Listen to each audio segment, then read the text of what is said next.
queridos amigos, principalmente a nuestros amigos del interior, a quienes extrañamos un poquito que nunca nos preguntan sobre las clases. Queremos que todos nuestros alumnos que tengan dudas, yo sé lo que es estudiar solo virtualmente, puedan tener la confianza de escribir y decir, mire, yo no entendí tal cosa, por favor explíquenme. Es difícil cuando uno estudia solo virtualmente poder tener la totalidad del conocimiento, así que yo los invito con todo mi cariño a que participen activamente desde el interior. Ahí está Facebook y está la plataforma también para que puedan interactuar un poquito y podamos sentir que llegamos a ustedes. Quiero decirles que estoy aquí y no debería de estar, porque nuestro catedrático de seguridad política tuvo que viajar y me pidió favor que retrasara sus clases. El módulo de política constaba de ideologías, clásicos políticos, la primera parte, luego ideologías políticas la segunda, y la tercera era seguridad pública. Pusimos las tres clases, los tres módulos en política. Por desgracia, como les digo, nuestro catedrático tuvo que viajar, y para que estas tres clases no las perdiéramos, decidí adelantar sociología y dejarlo para el otro modo. O sea que yo les ruego que ustedes tomen nota de esto, porque los exámenes de política van a constar de 3 exámenes. Número 2 de política y 1 de seguridad pública. Quiero que lo apunten, por favor. Sociología viene hasta después, porque si no, cuando yo me vaya y les haga el examen de sociología, ustedes van a confundirse en que es parte de política, y no, sociología es otro módulo que posteriormente va a seguir, porque tiene, me parece que 4 o 5 módulos, subtemas, ¿verdad?, en la cuestión de sociología. Entonces, vamos a empezar. La sociología es una ciencia relativamente reciente en el universo del conocimiento. Básicamente surge en el siglo XIX, lo vamos a ver ahora, pero comienza a tener su auge ya en el siglo XX. El recorrido del conocimiento sociológico es enorme, enorme. Para mí fue muy difícil poder seleccionar qué conocimiento ofrecerles, porque hay un principio, un desarrollo, y en el siglo XXI muchas cosas se han modificado, pero decidí partir de lo más elemental. ¿Por qué? Porque de la misma manera que lo hicimos en política, partir de los griegos, que fueron los que sembraron la terminología, los que construyeron el conocimiento político, a uno lo fortifica mucho para entender lo que está después. Entonces, estas 3 clases van a tratar de los clásicos del pensamiento político, del pensamiento sociológico, por supuesto no todos, porque no nos da tiempo, y vamos también a tocar algunos términos de la sociología importantes, sobre todo para la política.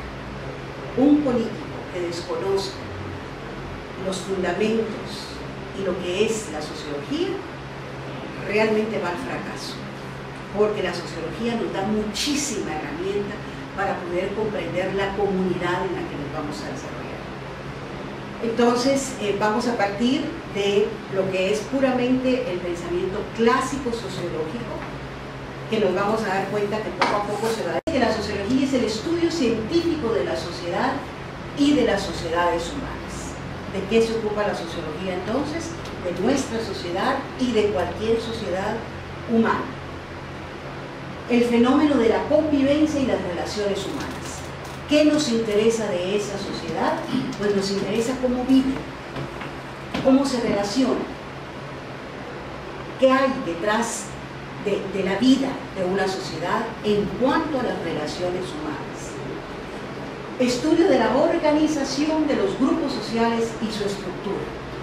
Vamos a darles cuenta que un objetivo básico de la sociología va a ser entender cómo se organizan, valga la redundancia, las organizaciones humanas.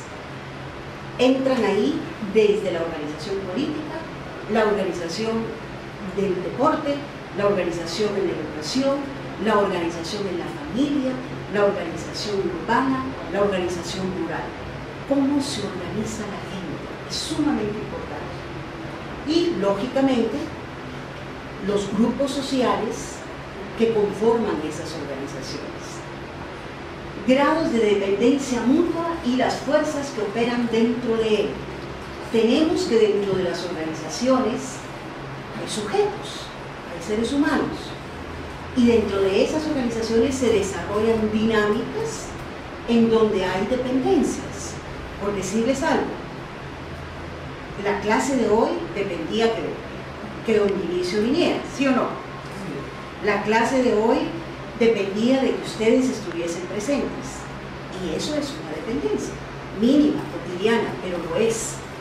Y quien dice eso, dice: nuestra sociedad depende del grupo trabajador que trabaja en la empresa eléctrica, porque si no, la ciudad no tiene luz, ¿verdad? Y quien dice eso dice: una empresa depende de que su contable esté en la hora y mantenga las cosas en orden para que nos dé nuestro sueldo.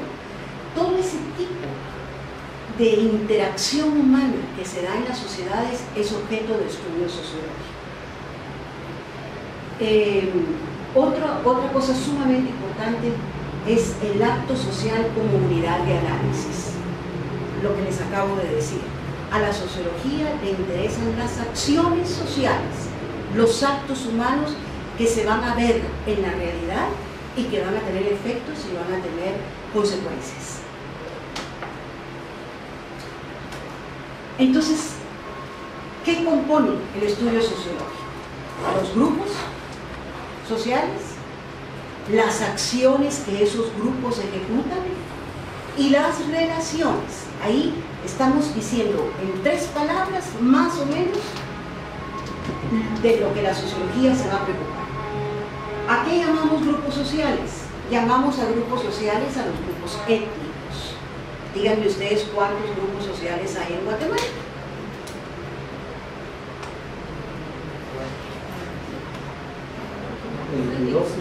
Si vamos a hablar de los grupos étnicos, 22, 23, ¿verdad? Grupos étnicos. Vamos a hablar de instituciones. La institución también va a ser un grupo social. Digamos, un partido es un grupo social. Públicas y privadas, de cualquier tipo. La familia es un grupo social. Y vamos a ver lo interesante de estudiar los grupos sociales. La comunidad determinada es un grupo social, la comunidad educativa, la comunidad religiosa, no digamos. La comunidad religiosa es un grupo social tremendamente importante dentro de la sociedad porque determina una cantidad de cosas que las vamos a ver poco a poco. Los grupos profesionales componen grupos sociales en donde hay dependencias, como lo acabamos de decir, en donde hay una serie de elementos que los vamos a ver más adelante. Sindicatos, clubs, etc. Acción social. ¿A qué se refiere la acción social? Pues a la organización. El grupo social adquiere una organización jerárquica, por ejemplo, una organización horizontal, una organización vertical, una organización temporal, ¿verdad? Por ejemplo, hay los partidos políticos, volviendo a ellos, hay grupos políticos temporales, ¿verdad? Que subsisten durante un periodo y se mueren, pero pertenecen a una organización. En la acción social vamos a conseguir jerarquías, vamos a ver que las organizaciones tienen jerarquías superiores, inferiores y toda una implementación de funciones de esas jerarquías.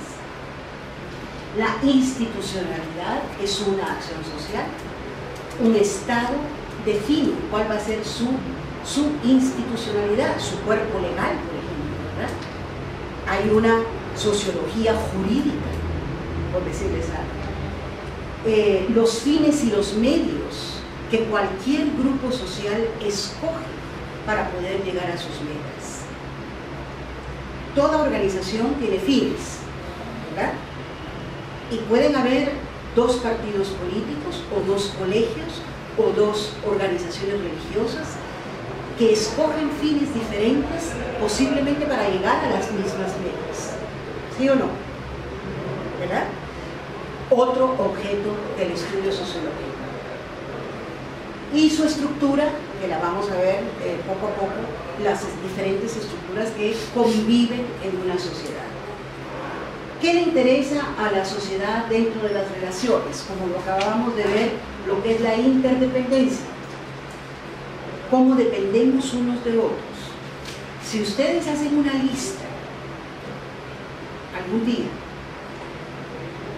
de todos aquellos sujetos, organizaciones, fenómenos de los que cada sociedad depende, de los que cada grupo depende, de los que cada ser humano depende, es inmensa. ¿Quién se atreve a decirme por lo menos unas 10 dependencias como sujetos sociales? ¿Quién se anima?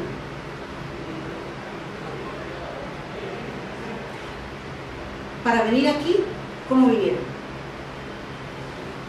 El carro, la gasolina. Solo al decir carro, usted ya depende de su mecánica. La ¿Sí luz, o no? el agua, los vicios. Exacto, los vicios. Son codependencias. La cervecita del Las sábado. cervecitas son ¿Sí? codependencias. Son dependencias. O sea, a la sociología le interesan los grados de dependencia que nosotros tenemos. Digamos, en el aspecto educativo, los alumnos dependen de los profesores. La justicia, todos estamos sujetos a la justicia, dependemos de un órgano judicial. Los médicos, nos enfermamos, ¿de quién dependemos? De que haya un médico a la mano. Los fármacos, o sea, la sociología se ocupa de ver esos grados, de visualizar la calidad de esa dependencia. A veces es sana, a veces es malsana, a veces es frágil, a veces es sumamente fuerte. Por ejemplo, por decirles algo, un alcohólico depende malsanamente del licor, ¿sí o no? Hay sociologías que dicen que los grupos de alcohólicos pueden tener problemas con la codependencia del licor en los grupos propiamente. Hay algo que quiero enfatizar. Los intereses, hablando de política, por ejemplo, los partidos políticos reúnen a una cantidad de personas que comparten ciertos intereses. Habrán algunos que no los comparten y en algún momento de su desarrollo van a decir: no estoy de acuerdo con esto y me voy a ir. ¿Sí o no? ¿Verdad? Si uno va a una universidad en alguna medida, mis compañeros, nosotros aquí, nuestro interés común es el conocimiento, pero si la calidad del conocimiento es mala, en algún momento ustedes van a decir: mire, yo para venir aquí a oír tonteras, mejor me voy. Entonces rompo esa relación porque mis intereses ya no son los de los demás. Entonces hay grupos sociales, todos los grupos sociales que hemos mencionado y cientos más, están unidos por intereses comunes que en el momento que se rompan se deshacen. Cooperación, lógicamente la cooperación social, que es algo que en Guatemala cada vez se desconoce más. La cooperación social está estudiado y está clarísimo que aquellas sociedades en las que la cooperación social es alta, hay desarrollo. hay avance. ¿Qué es cooperación social? Pues simplemente despojarme en algún momento de mis intereses particulares y cooperar con los del grupo, cooperar con los del vecino, ¿verdad? Cooperación social. Este punto es sumamente importante en política, poder comprender la cooperación social, y de eso se ocupa la sociología. Y la solidaridad, y quien dice sus valores, es cualquier sentimiento o cualquier fenómeno que se dé grupalmente. ¿Cuáles son las tareas de este estudio sociológico? Bueno, pues lo que estamos tratando de hacer con la sociología va a ser entender e interpretar, fíjense qué interesante, entender e interpretar. Más adelante vamos a ver con Max Weber, posiblemente en la próxima clase, lo que quiere decir realmente interpretar los actos sociales. Ya tenemos claro cuáles son los actos sociales. ¿Para qué? Pues para ofrecer una explicación causal de su funcionamiento. Si yo no entiendo la actividad social que ofrece una organización, digamos una ONG, en cuanto a sus objetivos y a sus metas, y no interpreto las metas adecuadas que ellas pueden tener, posiblemente las ataco.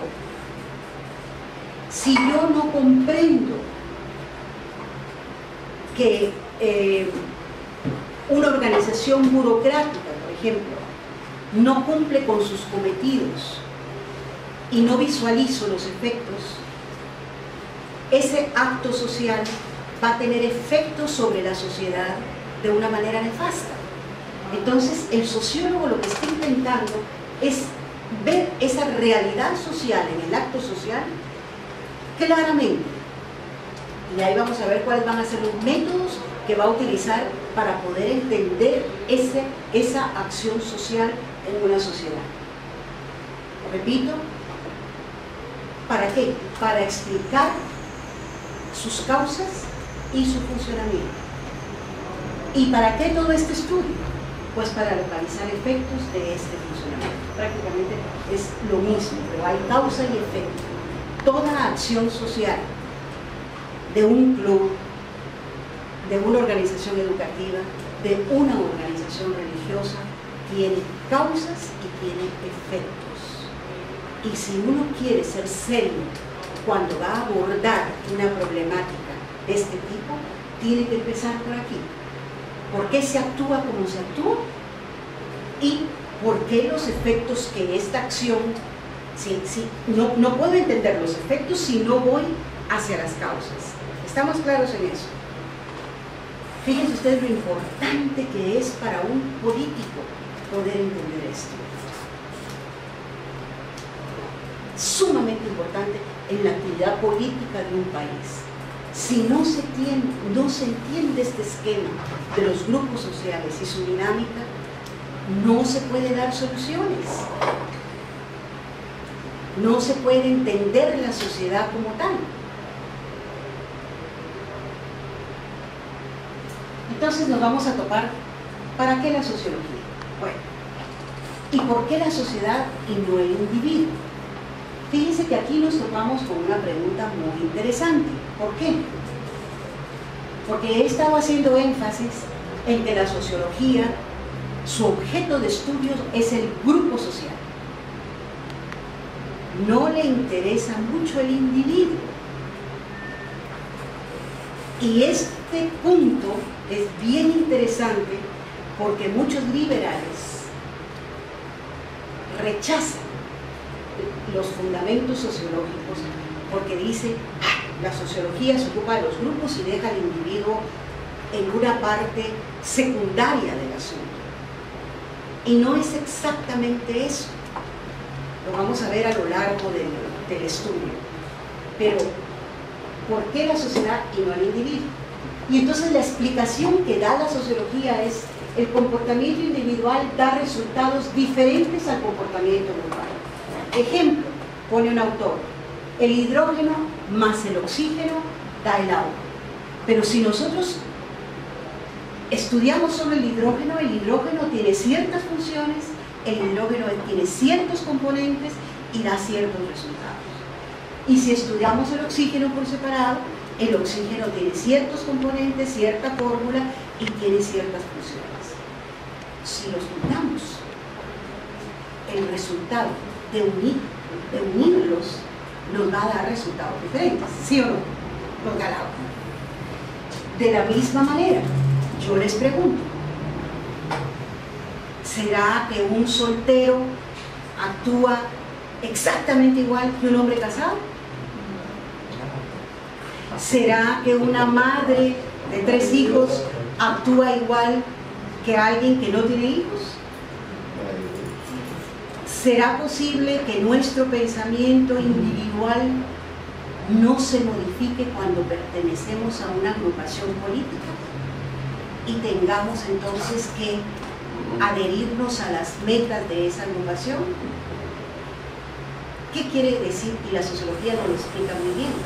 Es muy diferente el comportamiento individual, el resultado del comportamiento individual, a el resultado del comportamiento del grupo.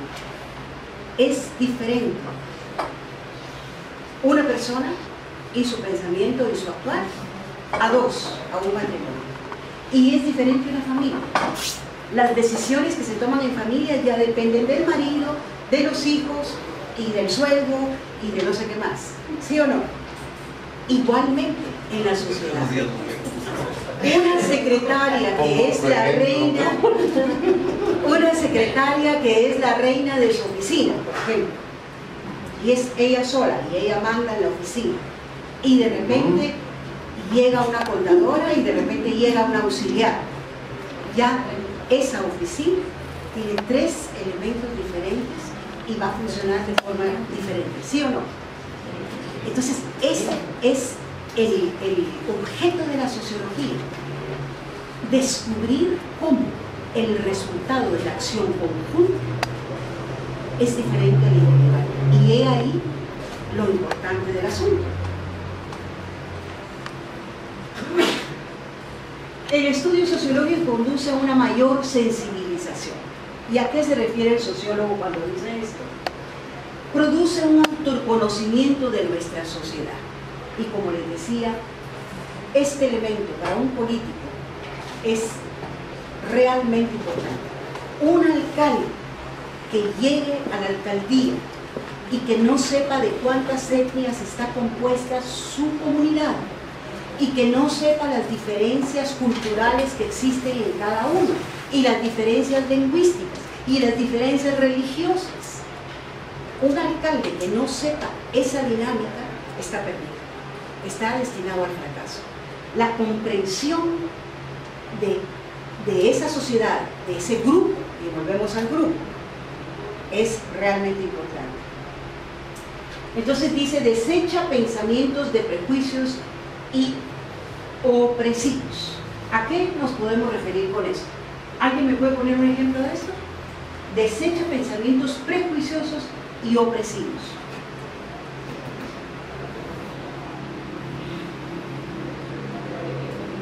¿Quién me dice? ¿Por qué desecha la sociología, el estudio sociológico, un pensamiento prejuicioso? ¿Qué científico? Sí. El sociólogo tiene que ir como un ente externo, ¿verdad? No tomar partido. Sí. Ahí vamos a ver a los métodos científicos para estudiar la realidad social. ¿Pero por qué? Porque en la medida que nosotros conocemos a una comunidad, pongámonos otra vez en los zapatos del alcalde, en la medida que nosotros conocemos a la comunidad, podemos entenderla. Por ejemplo, les voy a poner un ejemplo. Yo, como ustedes saben, apoyo a Santa Bárbara en Huehuetenango. Nosotros, dentro de nuestros proyectos, a mí una cosa que me preocupaba enormemente era el agua. Entonces comencé a hacer investigaciones, fui al Ministerio de Salud, fui a Medio Ambiente y comencé a darme cuenta de que se necesitaba hacer algo con el agua contaminada de Santa Bárbara. Entonces, dentro de mi ignorancia, alguien me dijo, basta con echarle cloro a los tanques. Y entonces yo hablé con el alcalde y le dije, mire, si la cosa es tan fácil, ¿por qué no la estamos haciendo? Al final me dijo él, mire señora, con todo el conocimiento del caso, el asunto no es así. Primero, el agua clorada a la gente aquí no le gusta y no la toma. Ya tuvimos problemas casi de linchamiento cuando el Ministerio de Salud vino a clorar los tanques de agua. No les gusta el agua con cloro. Bueno, un profesional del saneamiento dice, bueno, tengo que darle solución a este problema. Ahora bien, fíjense ustedes, el echarle cloro al agua, sí, solucionaba el problema del agua, pero resulta que como los tanques no se lavaban, no se desocupaban y no se volvían a llenar, de nada servía porque el tanque estaba contaminado. Entonces eso ya era otros 100 pesos. ¿Qué pasó? Finalmente, dentro de mi desconocimiento y preguntar, me dijeron, mire, esto se resuelve de la siguiente forma. Las cantidades de cloro que se le echa al agua son mínimas para que el gusto de las personas vaya poco a poco acostumbrándose al agua clorada, pero tiene que ser un proceso ponderado, poquito a poco, porque de otra manera no se puede. Entonces, ¿qué sucede? El comportamiento grupal tiene causas y tiene efectos, y el sociólogo intenta comprender esas causas y esos efectos, y es necesario que quien va a gobernar una comunidad tenga herramientas para poder hacerlo. Entonces, ¿qué sucede? Ah, la gente de Santa Bárbara es tonta. ¿Cómo va a ser eso que no quieran agua? Olvídense, esa gente no quiere nada. Que se mueran porque no sé qué. No, señor, no, es que hay que buscar este prejuicio. Molesta. Entonces la sociología nos ayuda a comprender ese tipo de cosas y poderles dar solución. Potencia el ejercicio de la libertad, y en ese sentido es muy importante, porque dentro de los grupos, como hemos venido diciendo, hay malas ideas que influyen en nosotros, hay buenas ideas que influyen en nosotros. Entonces, ¿qué sucede? Al conocer esa dinámica del grupo, al poder el sociólogo decir, miren, las ideas de un grupo pueden ser positivas o negativas. Siempre usted tiene que buscar causas, metas, objetivos. Y al comprender esa dinámica en la que estamos expuestos todos, porque cuando abrimos la prensa cada mañana nos infectamos de una cantidad de malas noticias y podemos decidir, no voy a leer la prensa, ¿verdad? Entonces, el determinar ese influjo que el grupo social, que nuestro contexto social tiene en nosotros, también nos ayuda a poner límites y estar más conscientes de nuestra independencia y de nuestra libertad. ¿Sí o no? Es importante. Y nos hace menos manipulables al contexto exterior, que básicamente es lo que les acabo de decir. Entonces el conocimiento sociológico nos va a dar comprensión, nos va a permitir comunicarnos mejor y lógicamente tolerarnos mejor también, porque al comprender al otro, al comprender sus causas, sus efectos, sus metas, su diferencia de cómo soy yo, en esa medida también voy a poder tolerarme. Y quien dice esto también dice, entre naciones, las naciones tienen que tener conocimiento, por ejemplo, las relaciones diplomáticas tienen que estar alimentadas de conocimiento de con quién van a tratar, de cómo van a tratar, de en qué términos tienen que tratar. porque de otra manera hay choques y hay rechazos. Entonces también promueve la solidaridad porque se descubren causas comunes y flexibiliza los límites que hemos impuesto entre ellos y nosotros. Yo me recuerdo que cuando saqué mi maestría no saqué la maestría, la dejé a medias, de desarrollo. No me gustó mucho la maestría en la Universidad del Valle, pero había una excelente catedrática que nos dio conflictividad. Y yo me recuerdo que las lecciones de ellas realmente fueron inolvidables, porque delimitó claramente que dentro de nuestra cultura y nuestro pensamiento hay grupos, volvemos al grupo, ¿verdad? Nosotros somos aquí todos blancos, todos letrados, alfabetas, con cierta profesión, y nosotros tenemos cierta forma de pensar.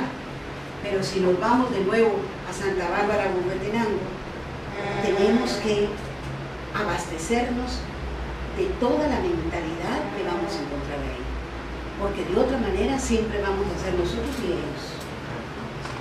¿Y qué sucede? Si nosotros nos alimentamos de todo eso, nos vamos a dar cuenta de que las metas de esas personas son muy parecidas a las nuestras, de que los sentimientos de esas personas son totalmente iguales a los nuestros, de que qué sé yo, sus ambiciones o sus rechazos son iguales a los nuestros. Pueden ser diferentes también, y entonces ahí entra la sociología a explicar por qué van a ser diferentes. Pero el estudio sociológico se ocupa de eso, de investigar esas formas de ser de la humanidad y de las sociedades como grupos sociales. Entonces nos facilita la comunicación, lógicamente, para alcanzar acuerdos en conflictos. Si nosotros llegamos a una comunidad conflictiva y vamos a querer siempre que este grupo permanezca dentro de sus lineamientos y este grupo permanezca dentro de sus lineamientos, es imposible llegar a acuerdos. Entonces hay que conocer ambos, hay que alimentarse de la naturaleza de ambos. ¿Por qué? Porque en alguna medida vamos a identificar aquellos puntos que pueden ser más flexibles para decirle, mire, usted puede ceder 3 varas de su terreno, porque sumada a las 300 varas del otro, entonces ya va a dar lugar a que el camino pase, por decirles algo, ¿verdad?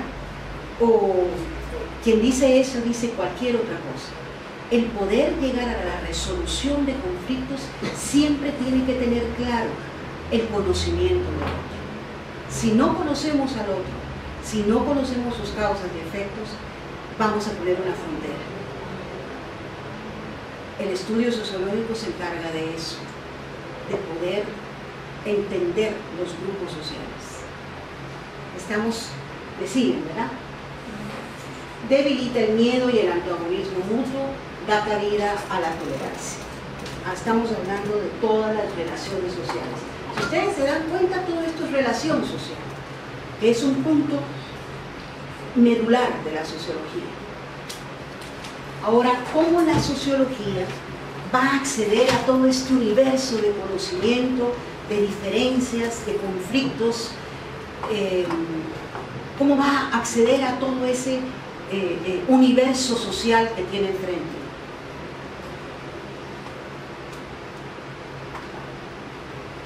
Para eso va a establecer métodos de estudio. Otra cosa medular también en el estudio político. Para explicar todos estos fenómenos y poder acceder a ellos y dar cuenta de una realidad clara, primero va a privilegiar la observación directa. Esto es un método de estudio sociológico. Dicho sea de paso, la sociología. La captación del fenómeno y su causalidad se observa en vivo. Por ejemplo, una huelga. Nosotros queremos ser testigos de qué pasó, por decirles algo, durante la Revolución Francesa. ¿Qué hace el científico social para poder dar cuenta de eso y poder escribir y estudiar después cuáles fueron los elementos sociales que se dieron ahí. La observación directa. Eso exige que el sociólogo esté en el campo de acción. Es decir, nosotros no podemos nada más decir desde nuestras casas, miren, en el mercado sucedió tal y tal cosa. Esos son los periodistas que viven pensando cosas que no deben y todo lo tergiversan. La observación directa. Mis ojos y mi razonamiento está observando el fenómeno social en forma directa. Esa es una forma, un método sociológico. Y quien dice observación directa dice observación también temporal. Porque si yo voy a estudiar una comunidad, no puedo estar en la comunidad 1 hora o 2. Tengo que permanecer ahí durante cierto tiempo para poder adueñarme de formas de comportamiento, formas de pensamiento, etc. Observación indirecta, lectura e interpretación de documentos, testimonios, elementos de juicio, etc. Realmente esta observación indirecta la utiliza más el sociólogo, la sociología en historia, que trata la historia. ¿Por qué? Porque lógicamente ya no puede ir al hecho, pero se tiene que documentar de testimonios verdaderos, de fuentes de información verdaderas, como periódicos, como libros, como teorías, como boletines, como revistas, como, qué sé yo, testimonios hablados, para poder dar un elemento de juicio. Eso se llama observación documental. Se hace un análisis del texto desde diferentes perspectivas. No tenemos tiempo aquí de poder ir en detalle, pero por lo menos les doy una idea de cómo se puede acceder a esa realidad. El método estadístico, vamos a verlo ahorita. El método estadístico lo que va a ser un estudio más que nada cuantitativo, pero no totalmente. ¿Cuantitativo a qué me refiero? ¿A qué me refiero cuando digo cuantitativo? Cantidades. A cantidades, exactamente. Pero no totalmente, porque vamos a ver que las cantidades también revelan cualidades, vamos a ver, de los hechos sociales. Aquí tenemos 3 métodos en donde el sociólogo va a ver la realidad social. Es importante que el político sepa esto. ¿Saben por qué? Porque se hablan muchas tonteras, muchísimas tonteras. Se dicen cosas que no son. Cuando queremos nosotros hablar de algo, tenemos que estar abastecidos de un método, de una metodología para observar la realidad, interpretarla. Vamos a ver a lo largo de la historia que la cosa se complica con la sociología, pero nos da herramientas para ser más serios en nuestros juicios, en nuestras críticas, en cómo destruimos a veces sin conocer, ¿verdad? O construimos en premisas falsas también. Llegamos al método científico, ese es el que más me gusta porque sufrí con él 2 veces.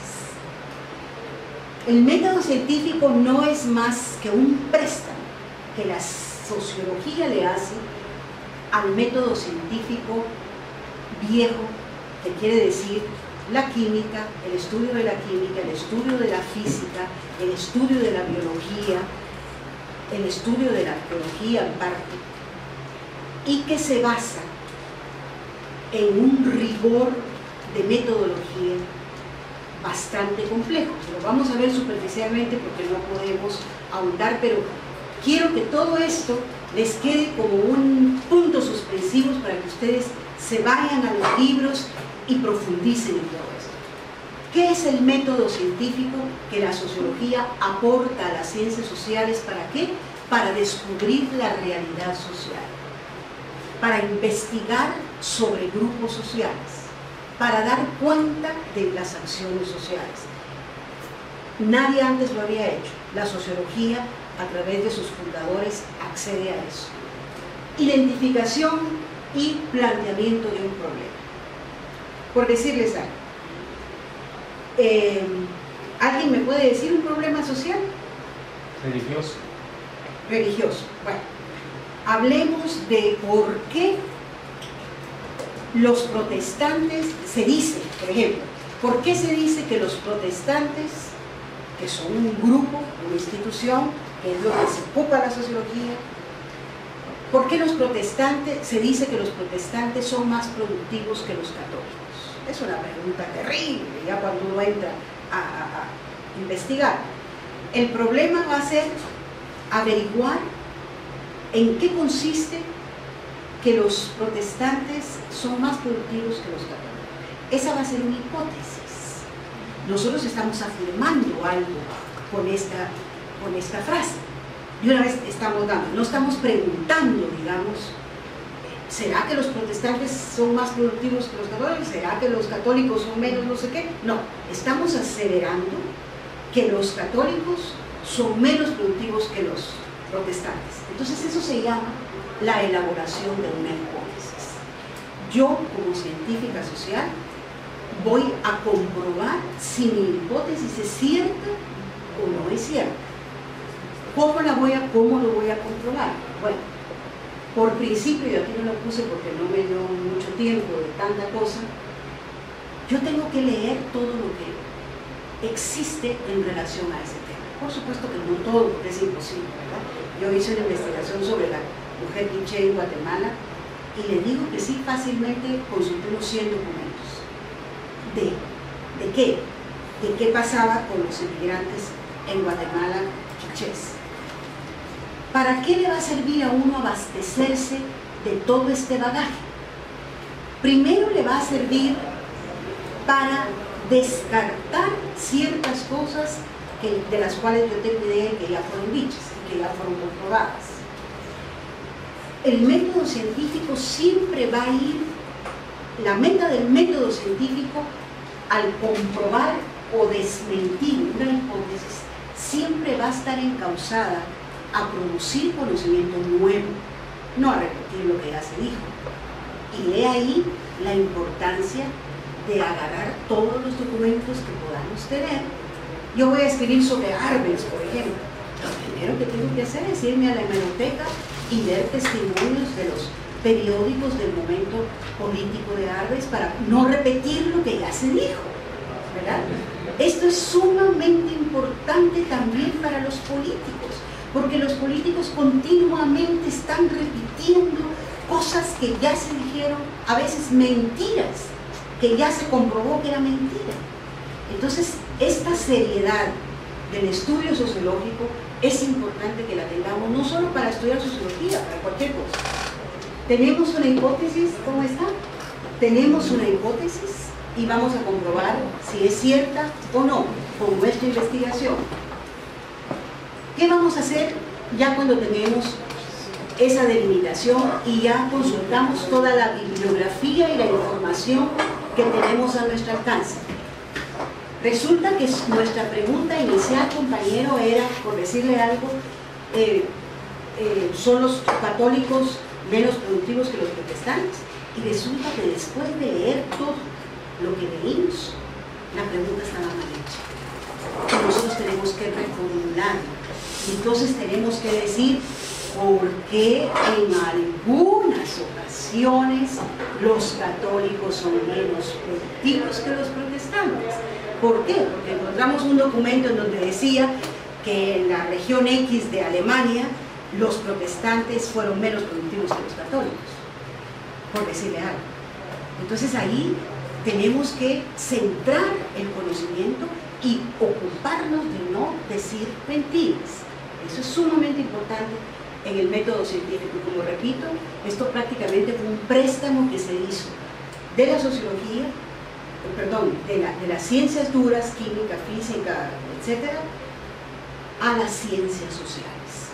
Bueno, resulta que ya elaboramos nuestra hipótesis, porque ahora ya reformulamos nuestra pregunta, y tenemos que seleccionar un método de investigación. Y tenemos que tener una técnica de investigación. ¿Cómo se hace eso? Hablamos, por ejemplo, de los 3 métodos anteriores, vamos a profundizar un poquito más en ellos, pero la selección del método, ¿cómo voy yo a descubrir si mi hipótesis, qué pasos tengo que dar? La metodología no es más que estructurar un camino, ¿verdad?, para poder llegar a descubrir lo que yo quiero. ¿Y qué técnica voy a usar? ¿Qué herramientas voy a usar para poder llegar a esa mentira o a esa verdad? Después tenemos que determinar un universo, muestra y alcances. ¿Qué quiere decir determinar un universo, muestras y alcances? Bueno, estamos investigando por qué, los católicos y la relación de producción. Es imposible, aunque todos nosotros fuéramos eficientísimos, que podamos hacer un estudio mundial. ¿Sí o no? Imposible. No podemos viajar a cada región en donde hay protestantes y probar. Entonces, ¿qué tenemos que hacer? Determinar mi universo. ¿Qué es eso? Solo vamos a trabajar. Si decimos Guatemala, ya tenemos un problema gigantesco. Tenemos que decir cuáles son nuestras capacidades de poder viajar. Bueno, entonces nos vamos a quedar, por ejemplo, en Antigua Guatemala, por decirles algo. Porque nos damos cuenta de que estudiar Guatemala completa es si queremos el ser. Entonces nos vamos a quedar en Antigua Guatemala. Y quien dice Antigua Guatemala, de repente podríamos delimitar, vamos a trabajar solo el área norte, o solo el área sur, o vamos a trabajar aquellas regiones que estén enriquecidas con ambas religiones, ¿verdad? Es decir, hay mucho que delimitar cuando vamos a hacer una investigación. Si no, estamos hablando tonteras y vamos a ser fiables del conocimiento, y vamos a decir mentiras. Determinamos nuestro universo. Vamos a entrevistar a 3.000 personas. Es lo más que podemos. Determinar nuestro universo tiene que ver propiamente y está vinculado a nuestros recursos, lógicamente, ¿verdad? Entonces vamos a determinar que son 3.000. La muestra, eso se llama la muestra. Vamos a tomar de ese universo total solo 3.000. ¿Y cómo vamos a hacer? Bueno, pues ya dijimos que nuestra técnica va a ser técnica de entrevista. Vamos a tener 100 entrevistadores y cada uno va a hacer una entrevista. Ya vamos a llegar a eso. Y los alcances. Los alcances se delimitan en cuanto a que, por decirles algo, no vamos a entrevistar a mujeres o viceversa. No vamos a entrevistar a hombres porque pensamos que la religión, lo tenemos que confirmar, pensamos que la religión la profesa más la mujer. Entonces eso es una limitación que nosotros mismos, y nuestro alcance va a llegar a ser solo un testimonio femenino. ¿Y mujeres de qué edades? Si digo solo mujeres, de repente me voy a un colegio y investigo a adolescentes. Eso no se puede. Se tiene que delimitar el alcance, qué edades vamos a entrevistar y razonarlo en el informe que vamos a hacer después. Fíjense ustedes todo el paso de esto. Como les digo, yo ya lo sufrí 2 veces y uno suma. Pero ¿qué pasa? Produce conocimiento social verdadero. No habla tonteras ni dice mentiras. Cuarto, ejecución del trabajo de campo. ¿En qué va a consistir el trabajo de campo? ¿Quién me dice? Exactamente. Agarramos nuestras maletas, nos vamos con nuestras preguntas previamente hechas en un cuestionario con sus metas y objetivos claros y vamos al campo del antiguo Guatemala a hacer nuestro estudio de campo. Las 100 personas que van a trabajar. Eso se llama ejecución del trabajo de campo. En esta tarea muchas veces hay un diario. Muchos antropólogos, sociólogos llevan un diario donde dice, mire, hoy no pude entrevistar a esta señora porque estaba afuera, así que la entrevisto mañana. Y, por ejemplo, esta entrevista que hice me pareció muy floja en cuanto a las respuestas de las personas, pero vamos a ver. Cuando ya tenemos nuestros, ¿cuántos dijimos? 3.000 cuestionarios hechos, procedemos al procesamiento, análisis, verificación de la hipótesis. ¿Qué quiere decir eso? Nos vamos a sentar con nuestros cuestionarios y vamos a agarrar una pregunta, la primera. Para eso se tienen que tener indicadores y se tiene que tener claro cómo hacer las preguntas. ¿Por qué? Porque una pregunta vaga que no responda a un indicador va a ser inválida para nuestra investigación. Entonces nosotros tenemos que decir, por ejemplo, algo. ¿Cuántas veces va usted a la iglesia diariamente? Ahí no hay pierde. Entonces nosotros hacemos un procesamiento indicando de 1 a 3 veces, de 4 a 6, toda la semana. Ahí tenemos 3 respuestas. ¿Qué sucede? Toda esta información, va a haber un sí, va a haber un no, va a haber diferente tipo de respuestas que, como les digo, esto ya es estudio aparte, que tendríamos que estar aquí 2 años para poderlo llegar a la profundidad, pero les estoy dando una idea de lo que es. Finalmente tenemos prácticamente todas nuestras cosas tabuladas. Y entonces, ¿qué podríamos hacer para que el estudio fuera realmente profundo? Podemos decir, las personas, por decirle algo, de estatus económico, ¿verdad? Los católicos que ganan 10.000 quetzales al mes van más a la iglesia que los católicos que ganan 20.000, por decirle algo, ¿verdad? Y eso se llama entrecruzar datos en una tabulación, que yo me recuerdo que trabajé en una mesa que era de la mitad para acá, para poder establecer vinculaciones entre una y otra cosa. Ahí ya estamos llegando a una verdad objetiva. ¿Entienden el proceso? Procesamos nuestra información, luego viene el análisis de esa información, que en parte es lo que les acabo de decir, y la verificación de la hipótesis. Puede ser que el compañero y yo nos equivocamos en la pregunta y tenemos que elaborar un ajuste, por decirles algo, ¿verdad? O que de repente las preguntas fueron mal formuladas y no nos dieron la respuesta que queríamos, por decirles. Y luego, ya que tenemos ese informe con este cruce de datos y tenemos datos fidedignos de lo que las 10 preguntas o 15 preguntas, ya podemos decir, vamos a elaborar un reporte de resultados que va a poder ser publicado y que es conocimiento puro, conocimiento de campo, porque pasó por un método científico.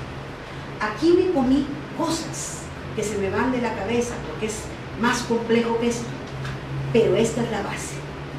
Entonces, el político, el científico social que va a asegurar cosas, primero decirle, mire, ¿qué fundamento tiene usted para decir eso? Ah, que leí tal cosa, que no se permite. Y resulta que es un reporte de prensa libre. No, señor. Cuando se dicen cosas en política serias, se deben de decir seriamente. Esto estadístico es otro servicio que es una herramienta de conocimiento sociológico. ¿Y a qué nos lleva el método estadístico? Busca y estudia la medición de los hechos sociales. Por decirles algo, vamos a hacer un estudio sociológico de qué días de la semana esta clase está más poblada y qué días de la semana está menos poblada, por decirles algo. Regularmente la estadística lo que nos va a dar son métodos, son datos en números cuantitativos, pero cuando analizamos esos datos nos damos cuenta que sí vamos a descubrir cualidades, o por lo menos nos van a acercar a la información cualitativa. Establece relaciones, y aquí está, establece relaciones de tiempo y espacio. Por decirles algo, si hubieran 2 sedes diferentes, yo puedo determinar, la sede de la zona 9 la gente va más, la sede de la zona 15 la gente no va, ¿verdad? Es un dato que me da. O por ejemplo, por decirles algo, la gente de la zona 9, 10 y 13 no paga impuestos. La gente de la zona 5, 3 y 2 paga más impuestos, ¿verdad? Tiempo y espacio. Tiempo. ¿Quién me da un ejemplo de tiempo? Investiguemos algo sobre el tiempo. El paso de Cayalá ahora. Cada 3 minutos. Exactamente. Debajo del tiempo. Exactamente. ¿Sí? Gracias. No, si eso fue lo que salió en la prensa. Es un problema más jurídico, por supuesto que tiene componente social, pero la resolución de eso ya no es, digamos, ya no es algo que la sociología vaya a resolver, ¿verdad? De hecho, le voy a decir algo, la sociología lo que trata es de darle de tomar una fotografía a la realidad, sus causas y efectos, pero no tiene ese efecto medicinal, podríamos decir. El efecto medicinal surge espontáneamente cuando usted lee un escrito sociológico, y lo vamos a ver ahorita, y entonces ya la comunidad toma acciones sobre el documento de la realidad, es decir, es extra sociológico. La sociología le da a usted el insumo, ¿me entiende? La realidad de una manera objetiva, estudiada de una forma objetiva, pero no se encarga de soluciones. Yo creo que las soluciones en cada momento de la historia son tomadas por las comunidades que se enfrentan al problema. Bueno, voy a seguir porque si no ya nos van a sacar y no vamos a avanzar. Entonces, la estadística también es un método sociológico y nos va a decir frecuencias. Por decirles algo, nos damos cuenta que las votaciones políticas en San José Pinula, por decir algo, hemos observado a través del tiempo que las mujeres que votan en estas elecciones, en las próximas ya no, y de ahí vuelven a votar, como que hay 8 años de retraimiento. Les estoy dando un dato absurdo, ¿verdad? Pero las frecuencias de la sucesión de los hechos, la estadística nos informa. Y por supuesto que son cuestiones cualitativas también, ya dejan un poquito los números y nos dan indicios sobre otro tipo de cosas. Proporciones y sentidos, creo que se entiende, ¿no? Por decirles algo, sabemos que el día de la Virgen de Guadalupe las personas gastan más. ¿Por qué? Porque la visita a las iglesias es mucho más... ¿y por qué? Por el sentido religioso, ¿verdad? En fin, hay cantidad de preguntas que podemos hacer socialmente que el método estadístico nos da información importante. Investigación de campo, ya la dijimos. Aquí tenemos al antropólogo tipiquísimo que va a vigilar los comportamientos, no a vigilar, perdón, a examinar, a estudiar los comportamientos de las personas y a convivir con ellas de una manera íntima para poder dar cuenta de su vida, de sus reacciones, etc. Entonces, lo mismo, una investigación de campo exige la presencia del antropólogo y exige la redacción de un informe. Toda esta investigación de campo tiene que llevar una metodología clara de qué quiero saber, por qué lo quiero saber y para qué lo quiero saber, ¿verdad? Y regularmente exige la presencia física del científico social, podríamos decir, sea antropólogo, sea sociólogo.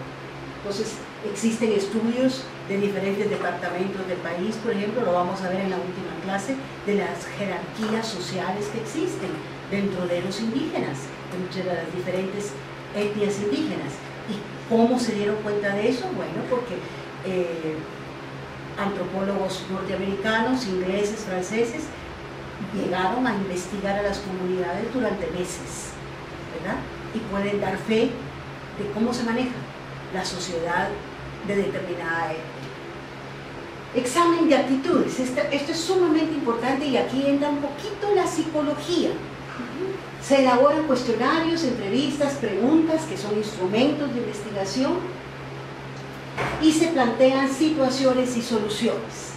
¿Para qué? Para examinar la forma en que las personas reaccionan.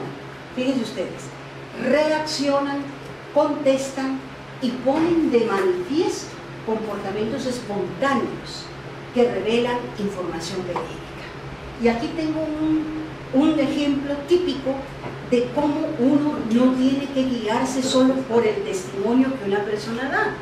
Hay cierta observación directa que amerita que una persona a veces nos revele una verdad con su boca y su actitud sea otra. ¿Sí o no? Esto es algo bien interesante que entra en psicología. Entonces, por ejemplo, la señora declaró en la entrevista: yo soy incapaz de meterme en los asuntos de otros. Pero cuando el entrevistador dio la vuelta, la señora va a oír qué pasa con el vecino. ¿Qué sucede ahí?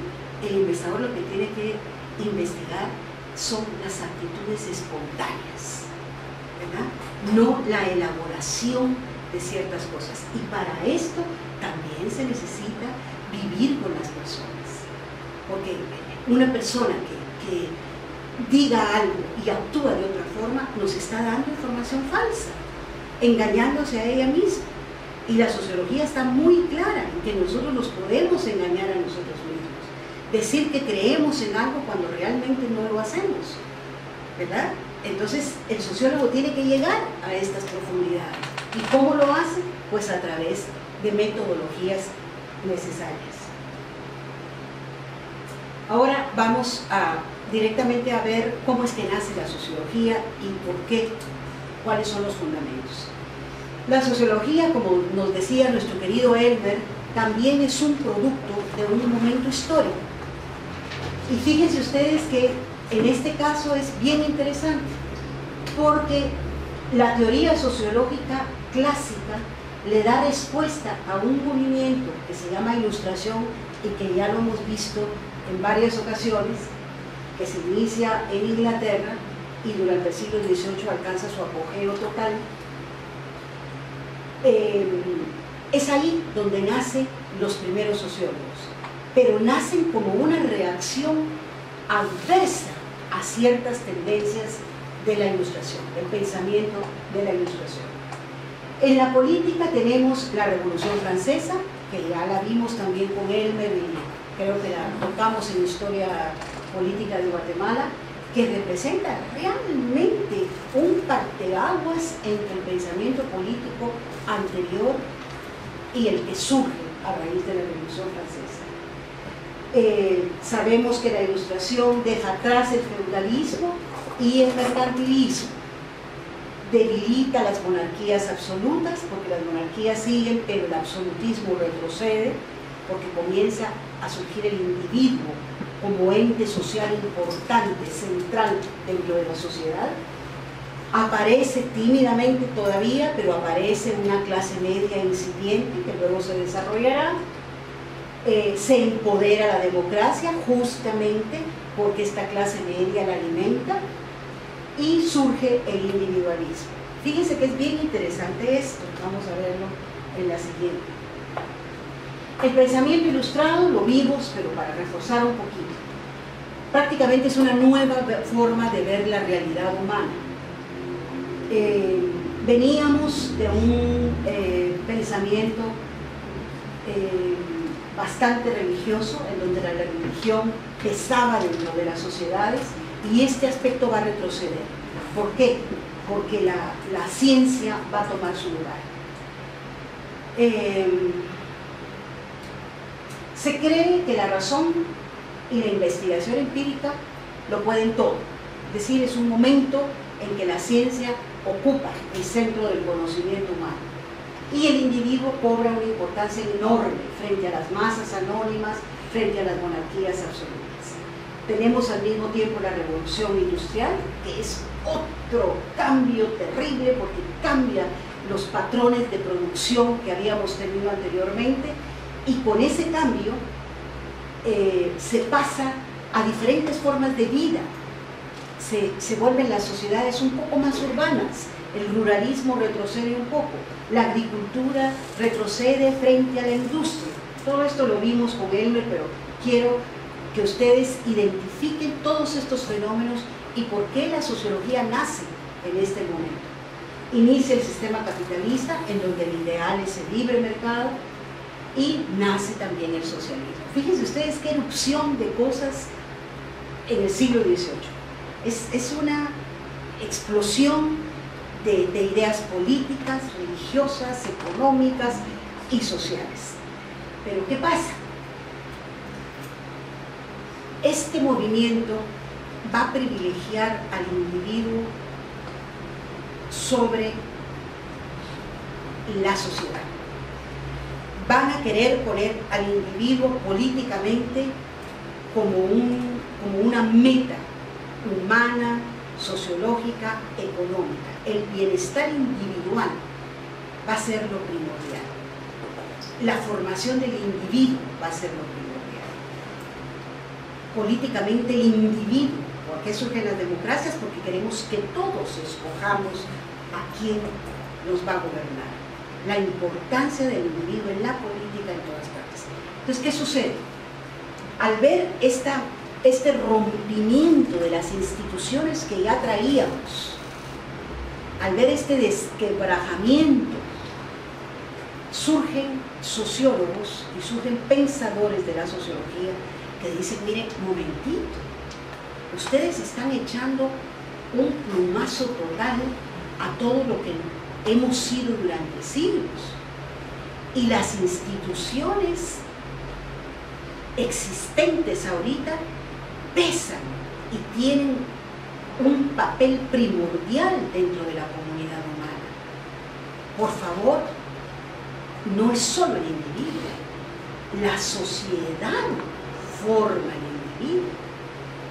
Y ahí viene el deseo de estudiar qué es la sociedad, porque la sociedad va a producir individuos según los primeros pensadores sociológicos.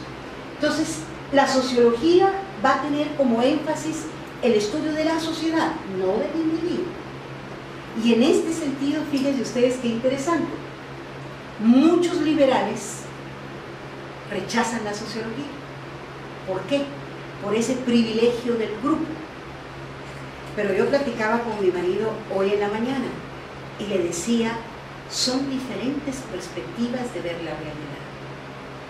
Porque el liberalismo privilegia la existencia del individualismo. Y si ustedes se dan cuenta, por decirles algo, un partido político,